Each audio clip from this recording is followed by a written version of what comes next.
Social media پر اتنے دنوں سے یہ بحث چل رہی ہے، ہر کوئی اس انکار کو غلط کہہ رہا ہے کہ دوسری شادی کر لو، تیسری کر لو، چوتھی کر لو، مشورے دیے جا رہے ہیں، لیکن عورت کی اس حالت پر کسی نے بات نہیں کی کہ وہ بیچاری یہاں تک کیسے پہنچائی گئی، کس رویے کی وجہ سے وہ راہ فرار چاہتی تھی۔ جس نبی کے مطابق بیوی کے گال پر تھپڑ مارنا بھی منع ہے، گناہ ہے، تو پھر اسلام کی تعلیمات میں بیوی کو لوہے کے ڈنڈے سے مار دینا اس کو کہاں ٹھیک کہا جائے گا؟ حدیث نبوی۔ یا پھر اپنی بیوی کی شکل صورت اور جسامت کی برائیاں کرنے سے پہلے ایسے مرد ایک بار خود کو بھی آئینے میں دیکھ لیا کریں کہ وہ کیسے ہیں۔ بیوی انہیں مس پرفیکٹ، مس ورلڈ چاہیے، اور وہ خود کہ نو کی نوبت کیوں آتی ہے؟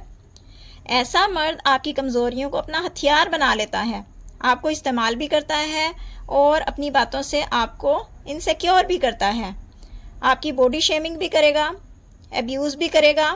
بیٹی کی لاش گھر میں لانے سے بہتر ہے کہ اس کی زندہ لاش کو گھر لا کر جب آپ اسے عزت اور تحفظ دیں گے تو وہ پھر سے زندہ انسان بن جائے گی۔ یہ واقعہ ہم سب کے لیے لمحہ فکریہ ہے۔ لینے دینے کے معاملات میں عورت کا انکار کیوں؟ عورت کی سیکس لائف کیسے تباہ ہوتی ہے؟ بہت سی وجوہات ہیں۔ وہ آنٹی تو دنیا سے چل بسیں جنہیں ان کے شوہر نے انکار پر مار دیا، اب نہ تو وہ آنٹی آ سکتی ہیں اور نہ ہی انکار کی وجہ بتا سکتی ہیں، لیکن پوری زندگی ساتھ گزارنے کے بعد بابا جی نے اپنی بیوی کے ساتھ اتنا غلط اور برا کیا کہ انہیں موت کے گھاٹ بھی اتار دیا اور سوشل میڈیا کی زینت بھی بنا دیا۔ بہت سے لوگ تو اس بات کو مذاق میں لے رہے ہیں اور بہت سے لوگ اس پر سیریس بات کر رہے ہیں۔ کیا انکار کے بعد عورت کو موت کے گھاٹ اتار دینا یہ ایک صحیح ریزن ہے؟ میرے خیال میں تو نہیں۔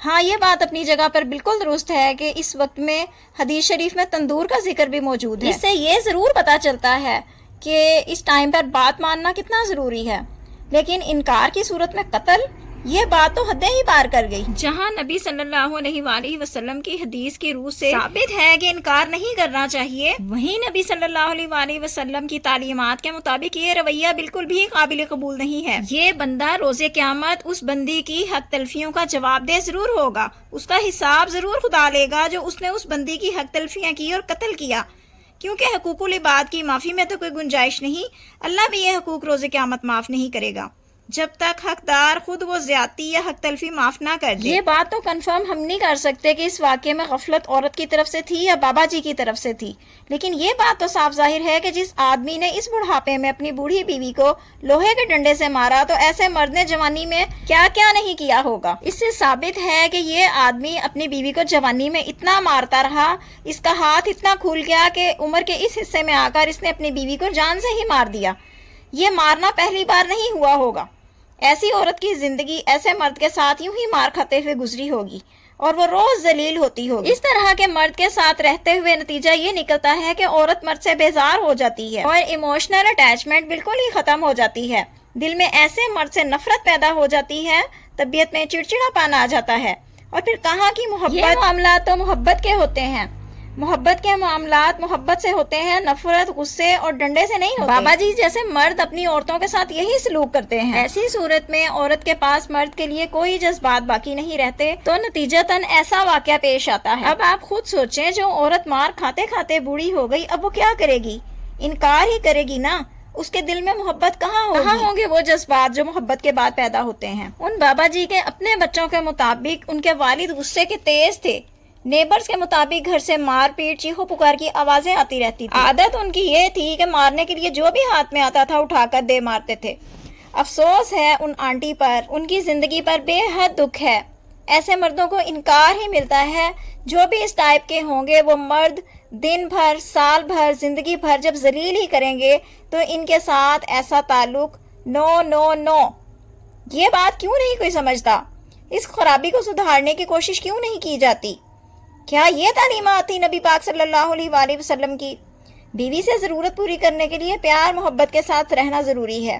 پورے دن کی ذلت اور نفرت کے بعد روم میں یہ محبت، یہ دو ایسی مختلف چیزیں ہیں جو بالکل بھی سمجھ میں نہیں آتی اور ایسا ممکن ہی نہیں ہے۔ پاگل پن کی اس قدر انتہا کہ ایک عورت کو جان سے ہی مار دیا۔ سوشل میڈیا پر اتنے دنوں سے یہ بحث چل رہی ہے، ہر کوئی اس انکار کو غلط کہہ رہا ہے کہ دوسری شادی کر لو، تیسری کر لو، چوتھی کر لو، مشورے دیے جا رہے ہیں، لیکن عورت کی اس حالت پر کسی نے بات نہیں کی کہ وہ بیچاری یہاں تک کیسے پہنچائی گئی، کس رویے کی وجہ سے وہ راہ فرار چاہتی تھی۔ جس نبی کے مطابق بیوی کے گال پر تھپڑ مارنا بھی منع ہے، گناہ ہے، تو پھر اسلام کی تعلیمات میں بیوی کو لوہے کے ڈنڈے سے مار دینا، اس کو کہاں ٹھیک کہا جائے گا؟ حدیث نبوی صلی اللہ علیہ وسلم کے مطابق تو بہترین وہ شخص ہے جو اپنے عیال کے ساتھ اچھا ہے، اپنے گھر والوں، اپنی بیوی کے ساتھ اچھا ہے۔ تو اچھے لوگ کیا ایسے ہوتے ہیں؟ اگر آپ نے کسی کے بارے میں پوچھنا ہو، پتہ کرنا ہو کہ وہ مرد کیسا ہے، تو اس کی بیوی سے پوچھنا چاہیے، کیونکہ باہر تو ہر کوئی سوٹ بوٹ پہن کے بڑی عاجزی کے ساتھ نکلتا ہے، لوگوں کو سلام کرتا ہے، بڑا خوش اخلاق بنا ہوا ہوتا ہے، لیکن اصل میں اس مرد کا اخلاق کیسا ہے یہ اس کی بیوی ہی جانتی ہے، کہ وہ سب کے سامنے کیسا ہے اور تنہائی میں کیسا ہے۔ بیوی ہی ایگزیکٹلی بتا سکتی ہے کہ وہ مرد کیسا ہے۔ میں اس طرح کے ٹاپکس پر بات نہیں کرتی، لیکن کیونکہ یہ سوشل ایشو ہے اور بہت سے گھروں کا مسئلہ ہے، اس لیے میں اس ٹاپک کو ڈسکس کر رہی ہوں۔ یہ ہمارے معاشرے کی تلخ حقیقت ہے۔ ایسے مردوں کے رویے جوانی میں کیسے ہوتے ہیں؟ یہ بات کسی ایک کے لیے مخصوص نہیں ہے، لیکن شادی سے پہلے کے جذبات ہر جوان کے کچھ ایسے ہوتے ہیں کہ انہیں اپوزٹ جینڈر کے پاس آنا، اس سے بات کرنا، اسے ٹچ کرنا انہیں اچھا لگتا ہے، لیکن پھر شادی کے بعد ایسا کیا ہو جاتا ہے کہ ایک دوسرے سے فرار چاہتے ہیں؟ اس واقعے کے بعد تو یہ وجہ اور بھی زیادہ کھل کر سامنے آ گئی ہے کہ پارٹنر ایموشنلی اتنا ڈیمیج کر چکا ہوتا ہے، اتنا توڑ چکا ہوتا ہے کہ پھر سیکس لائف برباد ہو جاتی ہے، جیسا کہ بابا جی کے واقعے میں ہوا۔ دنیا بھری پڑی ہے اس طرح کے مردوں سے، تو دیکھیں کہ کیا آپ کی لائف میں ایسا مرد یا ایسا رویہ تو نہیں ہے۔ یہ باتیں تھوڑی سخت ہو سکتی ہیں، لیکن نو ایکسکیوز، کیونکہ حقیقت میں ایسا ہوتا ہے اور ہو رہا ہے۔ یہ دل چیر کر رکھ دینے والا واقعہ اس چیز کا منہ بولتا ثبوت ہے۔ عورت کے جذبات کا قتل کر کے اس کا سیکس سسٹم ہی تباہ کر دیا جاتا ہے، تلخ کلامی، بار بار کی انسلٹ اور مار پیٹ کی وجہ سے۔ یہ سب کرنے کے بعد ایسے مرد کے لیے سیکس انٹیمیسی نہیں بلکہ ایک کرنسی ہوتا ہے، جسے جب مرضی اپنی مرضی سے چاہو استعمال کر لو، اور پھر اس دوران بھی ایسے لوگوں کے پاس اپنی پارٹنر کے لیے کوئی محبت نہیں ہوتی۔ جب تک آپ ان کی الٹی سیدھی باتیں سنتے رہو، برداشت کرتے رہو، مار کھاتے رہو، سیکس ملے گا۔ جیسے ہی کوئی باؤنڈری سیٹ کرنے کی کوشش کرو، سیکس بند ہو جائے۔ اگر اس ٹائم پر آپ نے یاد دلانے کی کوشش کی کہ آپ نے فلان ٹائم پر میرے ساتھ غلط بیہیو کیا تھا، مجھے اچھا نہیں لگا، تب بھی اکڑ شروع اور سیکس ختم۔ بہت سی نارمل خواتین کا کہنا ہے کہ اس محبت کے ٹائم میں ہم اپنے ہسبینڈ سے جو بھی بات کہیں وہ مان لیتے ہیں، لیکن اس ٹائپ کے مرد سیکس چھوڑ کر ایسے سائڈ پہ ہو جاتے ہیں، ایسے شو کریں گے جیسے وہ آپ پر کوئی احسان کر رہے تھے۔ یہ الزام بھی آپ پر ہی آئے گا کہ اچھا خاصا موڈ تھا، آف کر دیا۔ اس طرح بیہیو کرنے والے مردوں کی بیویوں کو انٹیمیسی بھی ارن کرنی پڑتی ہے، جیسے آپ ملازمہ ہیں اور آپ پر کوئی احسان ہونے لگا ہے، اور یہ احسان تب ہوگا جب مالک خوش ہوگا، آپ سے مطمئن ہوگا۔ ایسا مرد عورت کو ڈرا کر رکھتا ہے، وہ خوف زدہ رہتی ہے، سیدھے منہ بات کرے گا یا نہیں کرے گا، ٹچ کرے گا یا نہیں کرے گا، جب گھر آئے گا تو موڈ آف ہوگا یا اچھا ہوگا۔ پھر جب موڈ آف دیکھتی ہے تو ایسی عورت سوچتی رہتی ہے کہ میں نے ایسا کیا کر دیا ہے جو یہ موڈ آف ہے۔ یہ انٹیمیسی کی تباہی ہے، یہ کنٹرول ہے جو ایسا مرد اپنی بیوی پر رکھتا ہے۔ کیا آپ میری بات سے ریلیٹ کر پا رہی ہیں؟ چلتی ہوں میں اگلے پوائنٹ کی طرف کہ ایسا کیوں ہوتا ہے، یعنی کہ نو کی نوبت کیوں آتی ہے۔ ایسا مرد آپ کی کمزوریوں کو اپنا ہتھیار بنا لیتا ہے، آپ کو استعمال بھی کرتا ہے اور اپنی باتوں سے آپ کو انسیکیور بھی کرتا ہے، آپ کی باڈی شیمنگ بھی کرے گا، ایبیوز بھی کرے گا۔ تم کالی ہو، تم کتنی موٹی ہو، تمہارا جسم کیسا ہے، تم کتنی مردانہ ہو، تم کتنی دبلی ہو، تمہارے ہاتھ کتنے مردانہ ہیں، تمہارے پاس سے اسمیل کتنی آتی ہے، یا پھر تمہارا جسم کتنا عجیب ہے، کاش کہ تم خوبصورت ہوتی، مجھے تو تم اچھی ہی نہیں لگتی، تم میں کتنے پرابلمز ہیں، تم تو میرے مطابق بالکل بھی نہیں ہو، جیسی تم میری زندگی میں شامل ہو گئی ہو، تمہارے جیسی کو تو میں کبھی اپنے پاس بھی نہ بٹھاتا، کیسے عجیب سے کپڑے پہنتی ہو، تمہیں تیار بھی نہیں ہونا آتا۔ یہ باتیں سن کر عورت ٹوٹ جاتی ہے، جبکہ اس ٹائم پر وہ اپنے شوہر کی تعریف سننا چاہتی ہے، لیکن وہ اپنی اکڑ کی دھن میں جو منہ میں آتا ہے بولتا چلا جاتا ہے، اس بات سے بالکل بے خبر کہ اس کے ساتھ والی اس کی پارٹنر کے دل پر کیا گزر رہی ہوگی۔ پھر اس سب کے بعد عورت کا دل اندر سے خالی ہو جاتا ہے، وہ اندر سے خالی پن محسوس کرتی ہے، نہ جانے اس کا سکون کہاں کھو جاتا ہے۔ جب ایک مرد ایسی باتیں کرے گا، اپنی بیوی کی تذلیل کرے گا سیکس کے دوران، یا پھر کسی اور کی مثالیں دے گا کہ فلاں تو میرے ساتھ ایسے کرتی تھی، وہ تو ایسے بات کرتی تھی، تم میں تو وہ بات ہی نہیں ہے، فلاں کی اسکن تو بڑی ملائم اور چمکدار ہے، تمہاری کیوں نہیں ہے، تم تو خواہ مخواہ میں میری بیوی بن گئی۔ یہ تو کھلا کمپیریزن ہوتا ہے جو عورت کے جذبات کو تباہ کرنے کے لیے کافی ہے۔ پھر اس کا دل خاموشی سے نفرت اور بیزاری سے بھر جاتا ہے۔ ہونا تو یہ چاہیے تھا کہ میاں بیوی کے درمیان اچھی بات ہوتی تاکہ ان کے دل ایک دوسرے کے قریب آتے، تعلق مضبوط ہوتا۔ تب کہاں جاتی ہیں اسلام کی تعلیمات کہ یہ لوگ بیوی کا دل ہی چیر کر رکھ دیتے ہیں۔ دوسری صورت میں اگر اس طرح کے ایگزیکٹ الفاظ مرد بے شک نہ بھی بولے، لیکن ایسے ایکسپریشنز دے گا کہ سامنے والی پارٹنر بری طرح ڈس اپوائنٹ ہو کر رہ جائے گی، اپنے ہی بیڈ روم میں انسیکیورٹی والی فیلنگ آنی شروع ہو جائے گی، اور پھر یہ تعلق مر جاتا ہے۔ وہ تعلق جو خدا نے سب سے زیادہ محفوظ بنایا تھا، وہ جگہ جو سب سے زیادہ محفوظ تھی، وہ سب سے زیادہ ڈراؤنی اور دل توڑنے والی جگہ لگنے لگتی ہے۔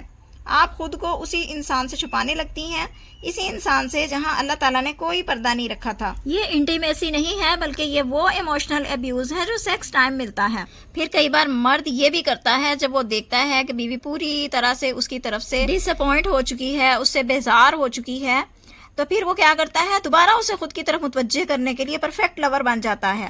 اٹینشن فیل کروائے گا کہ آپ کو ایسے لگے گا کہ یہی تو ہے وہ جو مجھے چاہیے تھا۔ اس کے بعد پھر سے ایک بار کولڈ ہو جائے گا، ایک فاصلہ بنا کر رکھے گا، ہفتوں مہینوں بات ہی نہیں کرے گا، آپ سے دور رہے گا، بار بار آپ کو اس کا ریجیکشن برداشت کرنا پڑے گا، یہاں تک کہ پھر آپ خود کو اس بات کا ذمہ دار سمجھنے لگتی ہیں کہ شاید میری طرف سے ہی کوئی کمی رہ جاتی ہے۔ ایسا مرد آپ کو اپنا عادی بنا کر نظر انداز کرتا ہے، یعنی آسمان پر چڑھا کر زمین پر پٹک دیتا ہے۔ یہ رویہ بہت زیادہ خطرناک ہوتا ہے۔ جب بار بار یہ رویہ دہرایا جاتا ہے تب بھی عورت ٹوٹ جاتی ہے، اس کے جذبات اور انٹیمیسی کی خواہش مر جاتی ہے۔ ایک وہ مرد ہیں جو انکار کی وجہ جانے بغیر گلٹی فیل کروانا شروع کر دیتے ہیں۔ یہ بالکل بھی نہیں سوچتے کہ ہو سکتا ہے کہ آپ تھکی ہوئی ہوں، بیمار ہوں یا ذہنی طور پر اپسیٹ ہوں۔ آپ کا مسئلہ جانے بغیر کمپیریزن سٹارٹ کر دیں گے۔ بیوی کو دیکھو ہر وقت فریش رہتی ہے، ہر وقت اپنے میاں کے آگے پیچھے گھومتی ہے۔ یہ نہیں پتا کہ میاں اس کے ساتھ کیسا ہے، وہ اس کے ساتھ کیا کرتا ہے، اسے کیسے کیسے خوش رکھتا ہے۔ ہاں، بیوی آگے پیچھے گھومتی ضرور نظر آئے گی، یا پھر اس کی بیوی کا فریش رہنا ضرور نظر آئے گا۔ یہ نہیں پتا کہ وہ پارلر میں کتنے پیسے لگا کر آتی ہے، اس کا شوہر اس پر خرچ کتنا کرتا ہے، یا پھر اپنی بیوی کی شکل صورت اور جسامت کی برائیاں کرنے سے پہلے ایسے مرد ایک بار خود کو بھی آئینے میں دیکھ لیا کریں کہ وہ کیسے ہیں۔ بیوی انہیں مس پرفیکٹ، مس ورلڈ چاہیے، اور وہ خود مرد کا کام ہے کہ جس ٹائم پر بچے پیدا ہوئے عورت کی صحت کا خیال رکھے، اس کی ڈائٹ کا خیال رکھے، اگر اسے کوئی بیماری یا کمزوری ہے تو بر وقت اس کا علاج کروائے، اسے اچھی ڈائٹ دے۔ رائز کا پتہ نہیں اور حقوق مسٹر کو پورے کے پورے چاہیے۔ بہت سی عورتیں ماں باپ یا اولاد کی مجبوری میں ایسے مرد کے ساتھ زندگی گزارنے پر مجبور ہوتی ہیں، کیونکہ میکے میں ان کے لیے ان کے بچوں کے لیے جگہ نہیں ہے، تو لاکھ شکایتوں کے بعد بھی ماں باپ کی طرف سے یہی رپلائی آتا ہے کہ ڈولی گئی تھی تو اب جنازہ نکلنا چاہیے، تو پھر واقعی وہاں سے جنازہ نکال دیا جاتا ہے۔ عورت بے وقوف نہیں ہوتی، عورت کو تو شادی کے پہلے سال کے اندر ہی مرد کی حرکات و سکنات اور ٹاکسیسٹی کا پتہ چل جاتا ہے، لیکن ہوتا کیا ہے، صرف مجبوری کی وجہ سے ہر روز پورے سسرال کے سامنے انہیں ذلیل کیا جاتا ہے، ہر روز وہ ماں باپ کی گالیاں سنتی ہے، اس کے ساتھ مار پیٹ کی جاتی ہے، میکے والوں کے تانے دیے جاتے ہیں۔ ہر گزرتے دن کے ساتھ یہ عورت اندر ہی اندر مرتی جاتی ہے، واپسی کی گنجائش تو رہتی نہیں، کون رکھے گا اس کو، اس کے بچوں کو۔ مجبوری کی انتہا یہ کہ پھر وہ وہیں پر زندگی گزارنے کی عادت ڈال لیتی ہے۔ ساری نصیحتیں اور ساری حدیثیں، سارے اللہ کے احکام عورت کو ہی سنائے جاتے ہیں۔ مرد سے بھی تو کوئی پوچھے، گھر میں وہ کیسا ہی بدسلوکی کرنے والا اور بیوی کو ذلیل کرنے والا آدمی کیوں نہ ہو، باہر تو وہ نہا دھو کر، استری شدہ کپڑے پہن کر، صاف ستھرے جوتے پہن کر، مسکراتے چہرے سے جھک جھک کر دوسروں کو سلام کرتا ہے، اور خود کو بہت اچھا مرد پریٹینڈ کرتا ہے، اس بات سے بالکل بے خبر کہ وہ گھر میں کیا کیا کچھ غلط کرتا ہے یا کرتا رہا ہے۔ میری ماں باپ سے بھی گزارش ہے کہ ماں باپ شادی کرنے کے بعد بھی اپنی بیٹیوں کے لیے گھر میں گنجائش رکھا کریں۔ یہ آپ ہی کی اولاد ہے، آپ ہی کے جگر کا ٹکڑا ہے، اگر آپ نے اس کا خیال نہیں کیا تو کوئی بھی نہیں کرے گا۔ آپ خیال کریں گے، عزت دیں گے، تو پھر شاید اگلے گھر والے بھی عزت دے دیں۔ بیٹی سے کہہ دیں کہ ہم نے انسان دیکھ کر تمہیں اس کے ساتھ رخصت کیا ہے، اگر حیوان نکل آئے تو بیٹی ہمارے گھر کے دروازے تمہارے لیے کھلے ہیں۔ بیٹی کی لاش گھر میں لانے سے بہتر ہے کہ اس کی زندہ لاش کو گھر لا کر جب آپ اسے عزت اور تحفظ دیں گے تو وہ پھر سے زندہ انسان بن جائے گی۔ یہ واقعہ ہم سب کے لیے لمحہ فکریہ ہے۔ ہوپ فلی آپ میری بات سمجھ گئی ہوں گی۔ شیئر کر دیجئے اس ویڈیو کو ان بہنوں کے ساتھ جن کی آپ کیئر کرتی ہیں۔ Thank you so much and اللہ حافظ۔